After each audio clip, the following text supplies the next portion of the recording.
Bonjour, bienvenue à notre méditation sur la grâce. Aujourd'hui, c'est le 22 février. Je voudrais lire avec vous dans Éphésiens chapitre 1, verset 3. Béni soit le Dieu le Père de notre Seigneur Jésus-Christ, qui nous a bénis de toute bénédiction spirituelle dans les lieux célestes en Christ Jésus. Nous sommes en train de parler de la plénitude du Christ, aussi appelée plénitude de Dieu. C'est le but du chapitre 4, c'est de parler de tout le travail du Père, du Fils et du Saint-Esprit en nous donnant des cadeaux, en nous faisant produire par l'Esprit Saint le fruit de l'Esprit Saint, ou tout simplement le fruit de l'Esprit, pour que nous puissions tous arriver à la plénitude du Christ. Et nous avons vu que cela démarre ici. C'est très intéressant que ça soit ici d'abord, pour qu'un jour nous puissions vraiment contempler le Seigneur et avoir tout ce qu'on n'a pas pu recevoir ici. Mais cette plénitude est pour ici-bas. Plus l'Église est consciente qu'elle peut être remplie de la plénitude du Christ ici, plus elle pourra donc exercer son ministère de corps du Christ ici. Nous avons vu que le Christ est la tête de cette Église. Elle n'a pas d'autre chef. Son chef, c'est le Christ lui-même.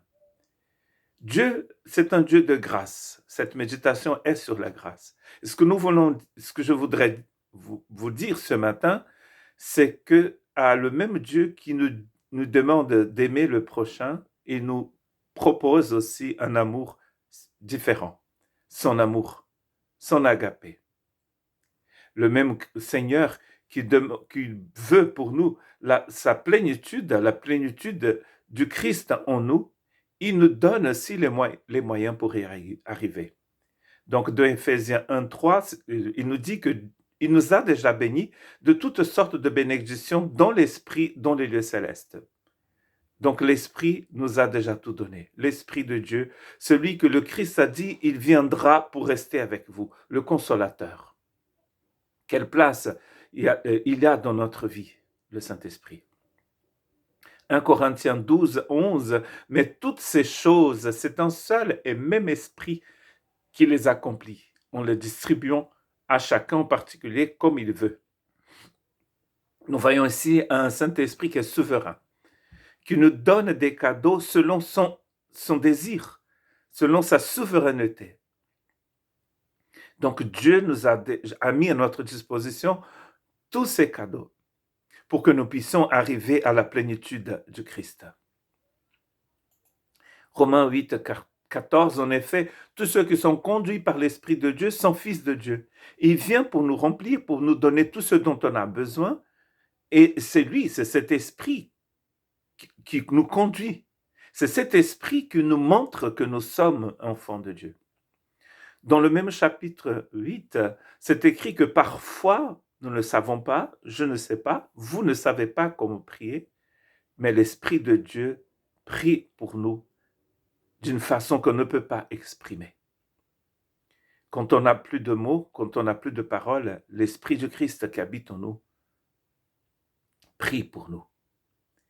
Il nous remplit de bénédictions spirituelles, il nous donne les cadeaux dont nous avons besoin, ces cadeaux de la grâce d'ailleurs.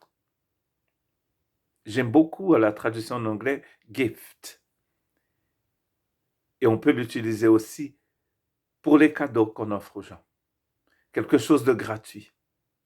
Nous sommes vraiment dans une méditation sur la grâce. Ces cadeaux que nous donne le Saint-Esprit, ce sont des cadeaux de la grâce de Dieu pour nous aider à arriver à la plénitude du Christ, pour que je puisse être une pierre vivante dans un temple qui est vivant, pour que je puisse être un membre dans un corps qui est fonctionnel, qui n'est pas malade. Si chacun de nous sommes remplis du Saint-Esprit, nous allons avoir un corps sain. Et un corps sain, S-A-I-N-T, et aussi sain, en bonne santé.